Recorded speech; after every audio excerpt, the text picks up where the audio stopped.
Hello, Glenn here, Monster Guitars. You might remember some time ago that I made this, which is one of those several guitars sitting in a small pile awaiting completion. It is mostly done though, and it is actually a really cool guitar, if I do say so myself. The Coffin guitar, which I will name, and I think is set to become a signature model. A couple of things I would change about it though, if I were to do it again. It is, well, you might be fine with the length. It is fairly long though, because it's got a long body, and well, that makes it long. Um, I could have put that neck a little bit further into the body, and it's a 25.5 inch scale. It doesn't need to be. It could be shorter, like say 24 and 3/4 inch scale, which is the Gibson Les Paul scale. That would make it shorter. And so, well, I started making another one. Because once you've made one, you think it's quite good, you can then start making new models based on that with the changes that you want. So, without further ado, now, I thought that I had recorded the making of the top of this next guitar, but I didn't. So you're going to drop straight into the making of it when I am gluing the top together, where it's already basically made. So without further ado, let's get straight into it. I've made the rookie mistake, and it really is a rookie mistake. I can't believe I did it. Of not quite cutting this thing to shape, but roughly cutting it to shape before I had glued the two halves together. In some cases, that's not such a bad thing, but in this case, it is, because what that did is it meant that I no longer had any, or at least not many, straight parallel edges that I could clamp. I do over here, and I have little ones over there, but they were inadequate in size. And also, it's quite difficult, and this isn't because of my mistake, it's just a fact of life. It's quite difficult to clamp such a thin top like that together. I could do it over here because it's hanging off the edge of the table, but over here it's a bit more difficult. So what I did, fortunately, this is not a very important table in the sense that while I'm going to keep using it, I can damage it. So I've drilled some holes in it and put some strong screws in those holes right at the edge of the wood, so that when I clamp on those screws and pull them towards each other, they will bend slightly and they will hold the wood together very tightly as well. So that's what I've done here. Well, there's only one screw there, none there,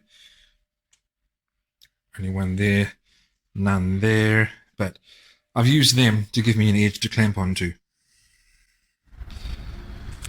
Well, I've got some double-sided tape holding this template on, but also some screws up the middle, so it's extra tight. This is it's not the top or the back, it's the core, the oak core of the body, and it's cut just about to shape. I might cut that a little bit more and then put it on the router. You really don't want to be routing off much, as little as possible, so I'll tidy that up a bit more with the bandsaw first.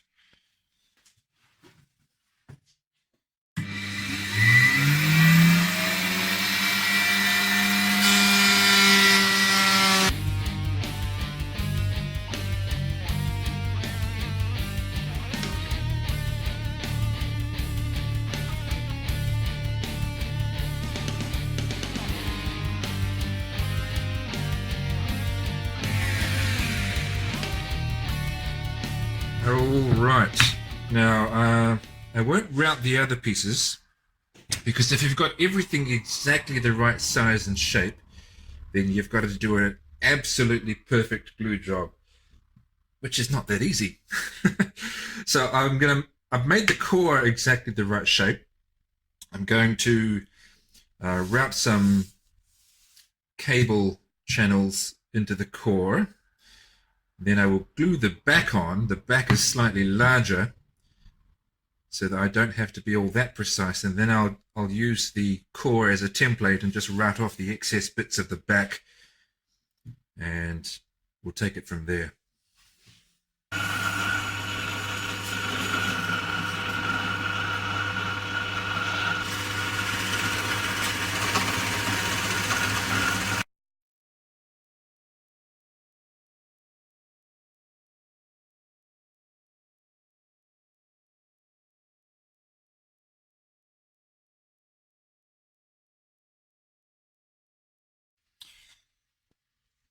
Okay, so I have used a Forstner bit to remove most of the neck pocket.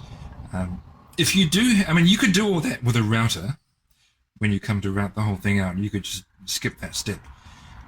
If you do have access to Forstner bits and a drill press, use it. Basically, it's kinder on your router bits. It's more. This is what a Forstner bit is designed to do. Whereas using a flush trim router bit, as you will when you cut the pocket out, isn't really meant for removing large amounts of wood. It's just for trimming up edges. I don't have a template this size, and I'm not going to build one. I'm just going to clamp a piece of wood on each side as I route it.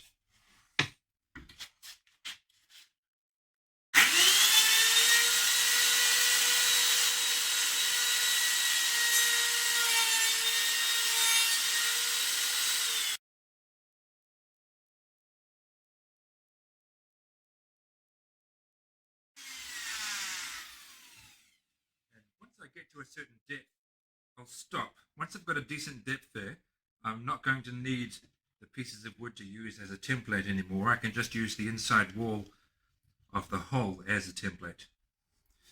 So I'll keep doing this. I'll just move the piece of wood several times until I've routed it along all of those lines that I've drawn around where I want the neck pocket to be.